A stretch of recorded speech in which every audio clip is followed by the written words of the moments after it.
این ویدیو پارت دوم از آموزش کیف مرواریدی یا گلدون مرواریدی مدرنمونه که توی پارت قبل تا اینجا با هم دیگه بافتیم و پیش رفتیم و توی این ویدیو میخوایم با هم دیگه ادامه آموزش و تکمیل این آموزش زیبا رو داشته باشیم که یا گلدون واسه شما یا کیف.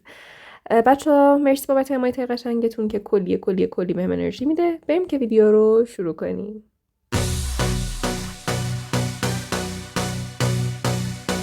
خیلی خوب بچه، من بافت رو همینجوری که میبینید این قسمت رو هم بافتم و وقتی که بچه ها همینجور بافت رو ادامه دادیم و از اون سمت رسیدیم به جایی که یه دونه مهره آزاد بود و یه دونه مهره هم کنارش، یعنی 2 تا دونه مهره موند از این سمت. خب اینجا باید بیاین نخ پایین رو علاوه بر این مهره کنارتون از این مهره هم رد کنین. در مجموع از 2 تا دونه مهره.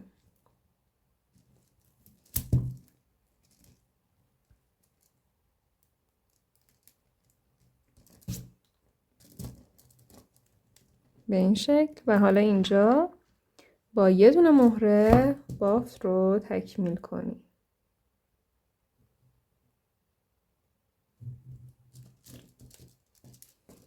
به این شکل. اینم از این قسمت. حالا من نخم رو رد میکنم تا این قسمت دیگه بافتمون به اتمام میرسه. ادامه کار دوباره با همین بدنه کار داریم. این رو از همین قسمت داخلیش جلوی خودتون قرار بدین، یه مقدار نخ بیارین و دقیقاً از همین جایی که بهتون میگم، این موقعیت رو الان بهتون میگم، شما دقیقاً پیدا کنین و شروع کنین. ببینید بچه ها، این خونه اول رو میبینین، این مهرهش، بذارین من با یه چیزه نگاه کنین، این خونه این مهرش رو میبینین، این خونه این مهره نه، خونه بعد این مهره و خونه بعدتر یعنی خونه دوم و سوم این مهرهای پایینشون، این 2 تا مهره. نختون رو از هر 2 تای این مهره ها رد کنین به این شکل و حالا اینجا میخوایم شروع کنیم به بافت. 2 تا دونه مهره بردارین، هر 2 تا رو بندازین داخل این سر نخ که به سمت بیرون بافت هست و ببافین.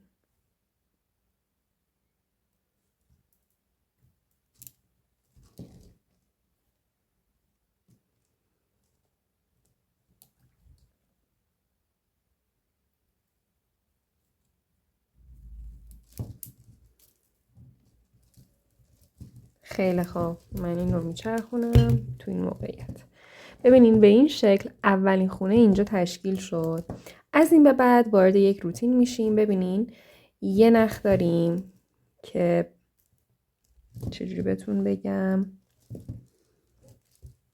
یه نخ داریم به سمت این بدنه و یه نخ داریم به سمت خارج از این بدنه. این که به سمت بدنه هست رو از مهره کناریش نکنیم، این نخ پایین رو از مهره کناریش رد میکنیم.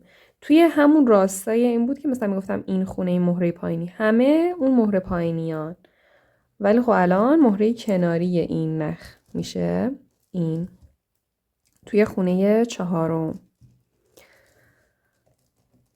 رد میکنم در وهله اول و بعد اینجا 2 تا دونه مهره میارم میندازم داخل همین نخ بالام و میبافم.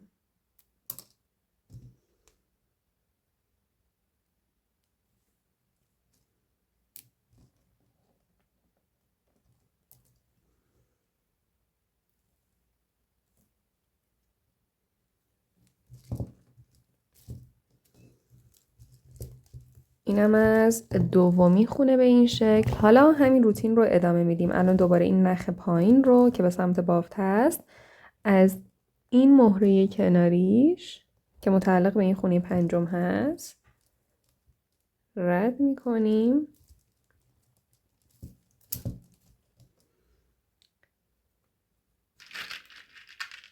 دو تا دونه مهره میاریم میندازیم داخل همون نخ بالا و میبافیم.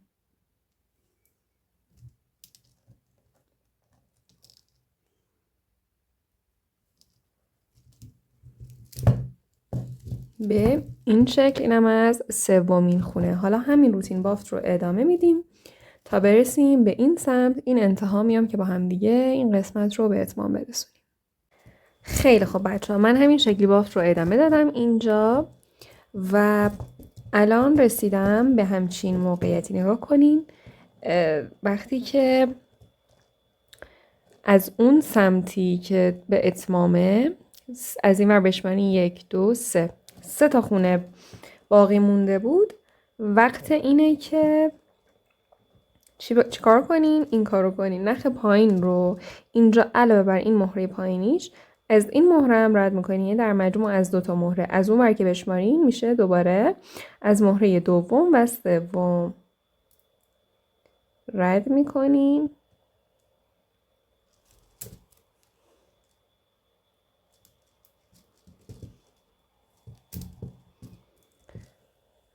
به این شکل. و حالا اینجا یه دونه مهره میارین میندازین داخل یه سرنختون، فرقی نداره کدومو میبافین. به این شکل این ور هم جمع میشه و مثل اون سمت میشه.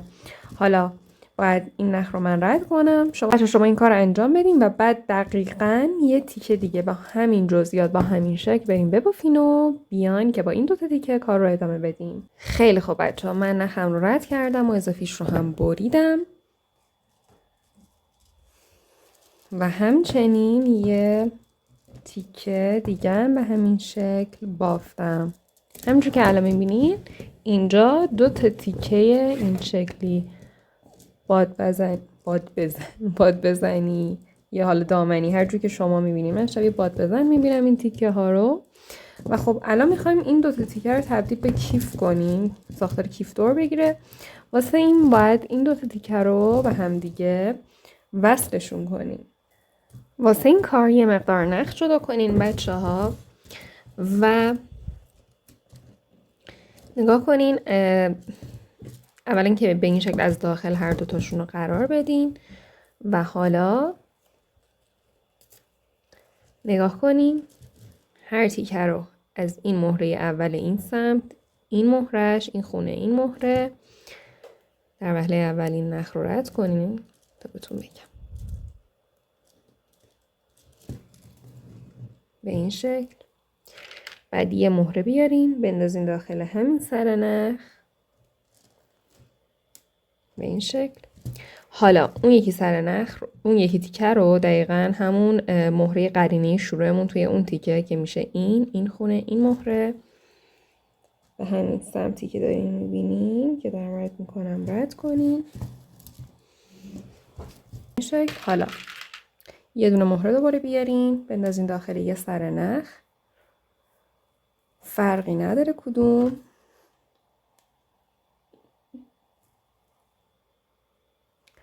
به این شکل و با سر دیگه نخ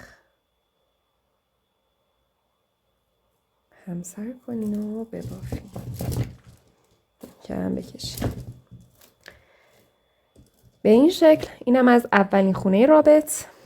حالا واسه یه بافت خونه بعد وارد یک روتین میشیم و چند میبینی یه نخ سمت راست داریم یه چپ. هر 2 سر نخ رو از مهره‌های کناریشون رد کنیم.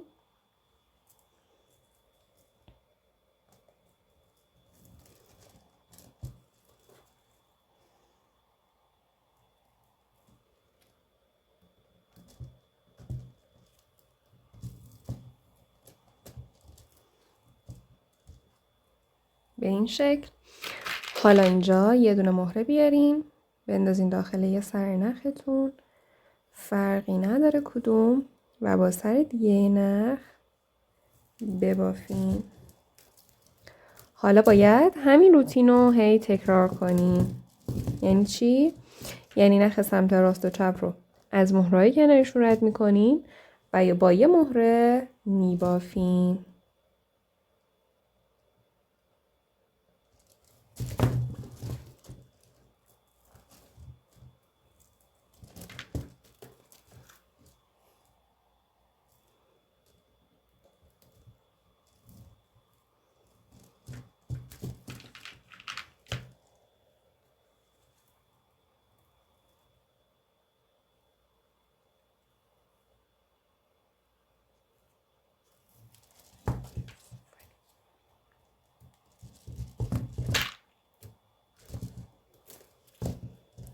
به این شکل. اینم از سومین خونه رابط. حالا همین روتین رو ادامه بدین تا دور این کیف رو به هم دیگه وصل کنین و برسین به اون سمت که دقیقا قرینه نقطه شروعتون بود. من این کار رو انجام میدم و اون پایانش میام که با هم دیگه ادامه بدیم.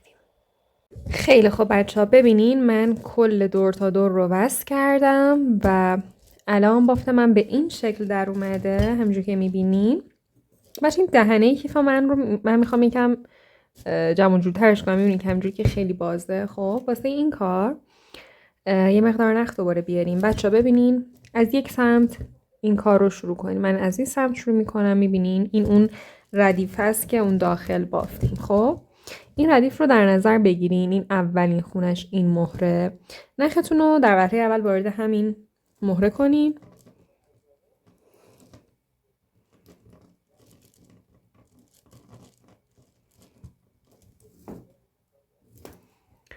خب بعد حالا ببینین الان یه نخ بالا داریم به سمت داخل کیف، یه نخ پایین داریم به سمت بیرون کیف. این نخ بالاییه رو، این نخ رو از مهره کناریش نگاه کنین. الان ما داخل این مهره هستیم همونجوری که داریم میبینین. از مهره کناریش بذارین یه جور نگاه کنین. ما داخل این مهره ایم. از این مهره کناریش که میشه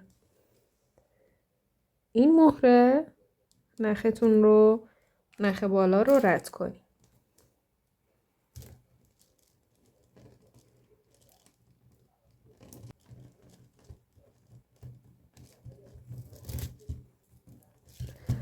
خب بچه ها به این شکل.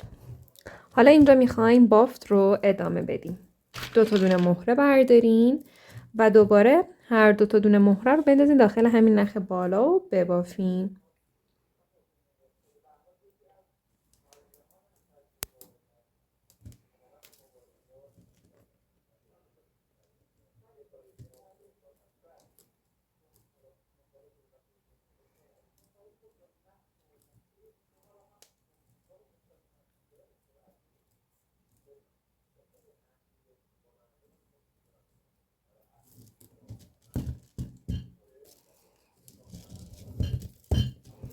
خب این از اولین خونه از این قسمت. حالا واسه ادامه وارد یک روتین میشیم به این شکل که الان این نخ پایینتون که به سمت بیرون کیف هست رو از این مهره کناریش، این مهره رد کنین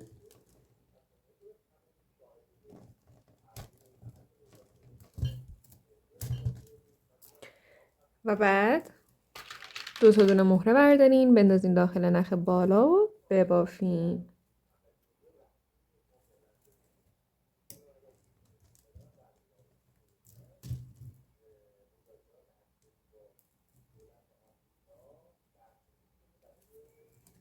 و بعد بکشین.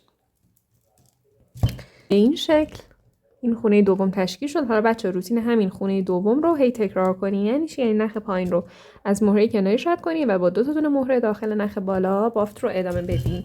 همین شکل ببافین تا برسین به انتها میبینمتون. خیلی خوب بچه همینجوری که میبینین من بافت رو ادامه دادم. الان رسیدم به این قسمت انتهایی. واسه قسمت انتهایی بچه ها توی همچین موقعیتی هستیم.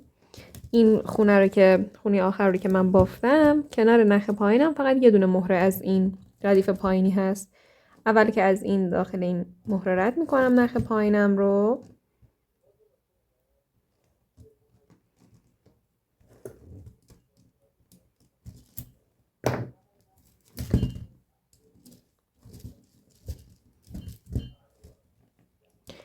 و بعد بچه ها ببینیم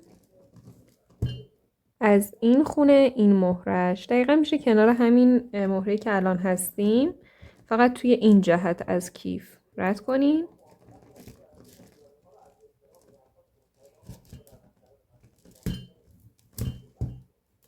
به این شکل. حالا اینجا یه دونه مهره بردارین و ببافین.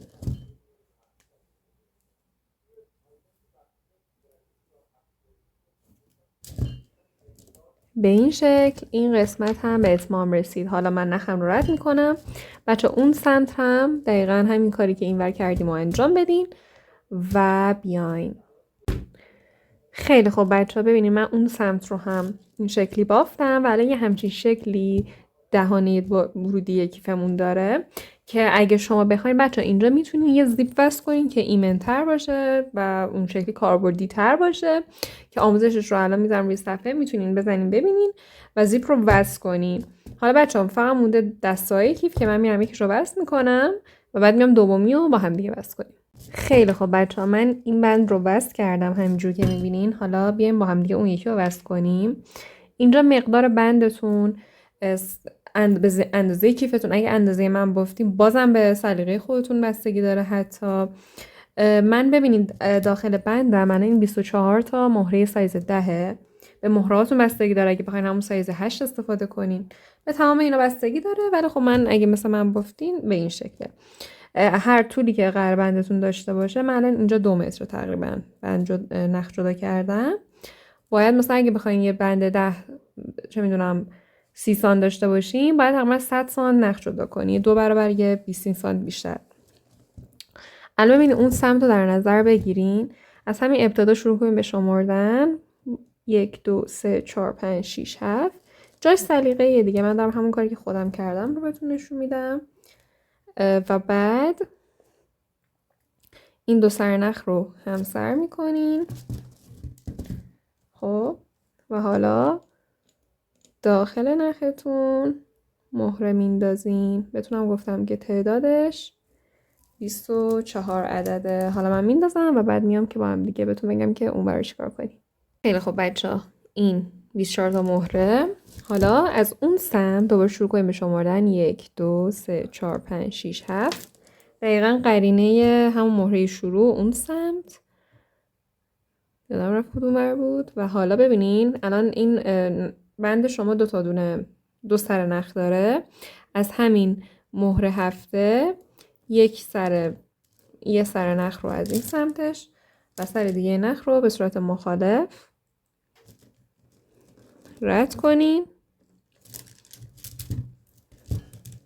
حالا باید این 2 سر نخ رو بریم بین کل کیف رد کنین تا محکم بشه، اون بندم ثابت بشه و همه اینا به این شکل. و اینم از اتمام این کیف زیبا. امیدوارم که از آموزشش لذت برده باشین. بچه اگه از آموزشش لذت بردین لطفا ویدیو رو لایک کنین، کامنت بذارین، انرژی بدین تا ویدیو بیشتر دیده بشه، منم انرژی بیشتر بگیرم و واسهتون ویدیو بیشتر بذارم. اگه به آموزش‌های مروارید بافی علاقه‌مندی، اینجا کانال ژامو رو پر از این آموزش‌ها. و تا ویدیو بعدی، خدا نگهدار.